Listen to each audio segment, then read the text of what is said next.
Thank you for being here, Peri.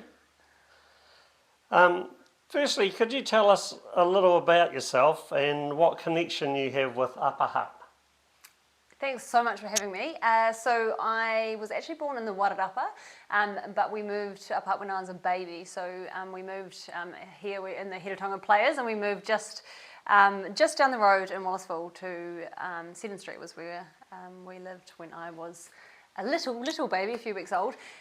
So I've lived in Upper Hutt my whole life, went to local schools, and yeah, I love living in Upper Hutt. I had a fantastic childhood here, and when I met my husband, I brought him back here to raise our children because it's such a fantastic place to raise a family. Fantastic, thank you. Now, a question on many ratepayers' minds. Are you for or against rates caps and why? Well, first off, just acknowledging that rates affordability is a massive issue. It's a huge issue all over the country, and that's something that's certainly on people's minds. It's a really long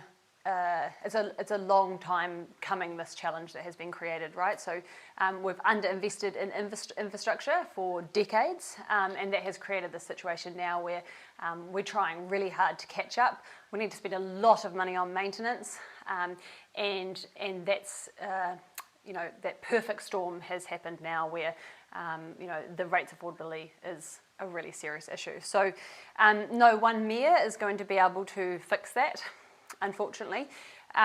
What we need is a really strong local government sector who is going to advocate to government for changing the rates model, basically. The rates model is broken, and that's well accepted across local government.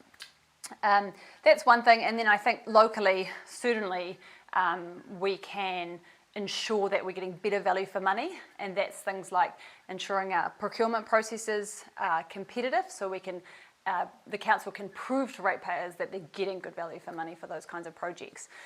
We also need to bring in more revenue from developers. So ratepayers in Upper Hutt have been subsidising developers for decades.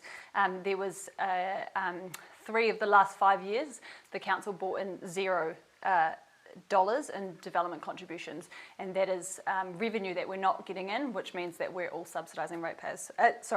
We are all subsidising developers. So there are some things we can do locally, and certainly as a collective of local government leaders, there needs to be a better conversation had at the central government level, but rates capping is not the answer. Thank you. Now, if you win the election, what skills and experience will you bring to serve the people of Upper Hutt? I'm really lucky to have spent my whole career in local government. So I actually started, my second ever job was at the swimming pool in Upper Hutt when I was a teenager.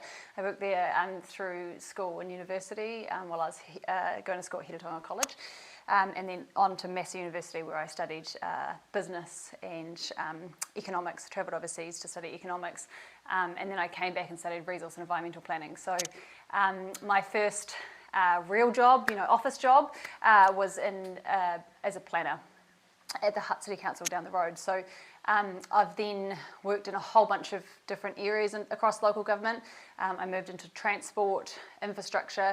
I now work as a strategic advisor for councils all over the country. So we work on strategic long-term issues. I also work on things like procurement. I work on things like getting better value for money. I also work for corporate clients, local clients and big international clients on things like crisis management, PR, government relations, meeting with ministers, all of that sort of thing. So my job is to solve problems, and they're the very problems we're going to encounter here in Upper Hutt, and we are encountering here in Upper Hutt. So certainly I think I've been very lucky to have the best kind of exposure to a lot of those issues and how to tackle them. Fantastic. Thank you very much for your time today, Peri. Really appreciate it. Thank you so much.